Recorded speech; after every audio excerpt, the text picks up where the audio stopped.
Hello আসসালামু আলাইকুম, আমি তমা জান্নাতুল। আমার পেজ তমা জান্নাতুল 2.0-তে আপনাদের সকলকে আবারও স্বাগত জানাই। আজ অনেক দিন পর একটা নতুন ফুড ভ্লগ নিয়ে আপনাদের মাঝে চলে এসেছি। ভিডিও দেখে হয়তো অনেকেই বুঝতে পারছেন আমি কোথায় চলে এসেছি। হ্যাঁ, ক্যাফে পাবনা নতুনভাবে নিজেকে সাজিয়ে আবারও নতুন ধামাকা দিতে চলে এসেছে। আজকে আমরা এসেছি পাবনার অন্যতম জনপ্রিয় জায়গা ক্যাফে পাবনা রেস্টুরেন্টে।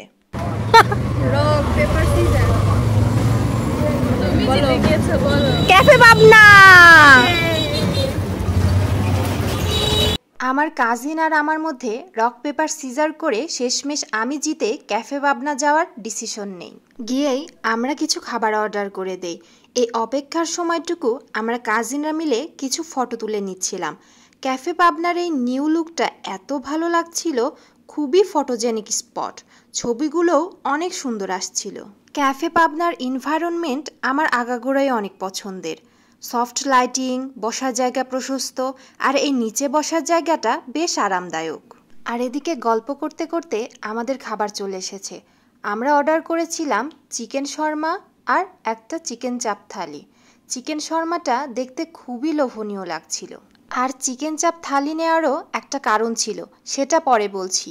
চলুন প্রথমে চিকেন শর্মা দিয়ে শুরু করি। ভেতরে চিকেন বেশ খানিক দেয়া ছিল। ব্রেডটা বেশ সফট এবং পাতলা ছিল। বেশি মোটা ব্রেড খেতে ভালো লাগে না, সো আমার কাছে ঠিকই লেগেছে। মেয়োনিজ আর সসের ফ্লেভার ভালোই ছিল। প্রথম কামড়েই চিকেনের জুসিনেস টের পাওয়া যাচ্ছে। আমার কাছে ওভারঅল চিকেন শর্মার টেস্টটা ভালো লেগেছে, তবে ব্রেডটা আরেকটু বড় হলে ভালো হতো। চিকেন শর্মার প্রাইস ছিল মাত্র 150 টাকা। এবার আসি চিকেন চাপে। চিকেন চাপ থালি পাবনাতে এর আগে একবার খাওয়ার এক্সপিরিয়েন্সটা খুবই খারাপ ছিল, বাট এখন দেখার পালা ক্যাফে পাবনার চিকেন চাপটা খেতে কেমন।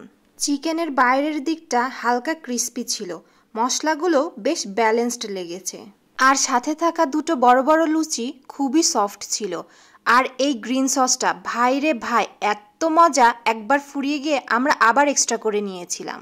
এই চিকেন চাপ থালির দাম মাত্র 200 টাকা। আশা করি আজকের ভিডিওটি আপনাদের ভালো লেগেছে। ভালো লাগলে অবশ্যই লাইক, কমেন্ট, শেয়ার করবেন। আজকের মতো আল্লাহ হাফেজ।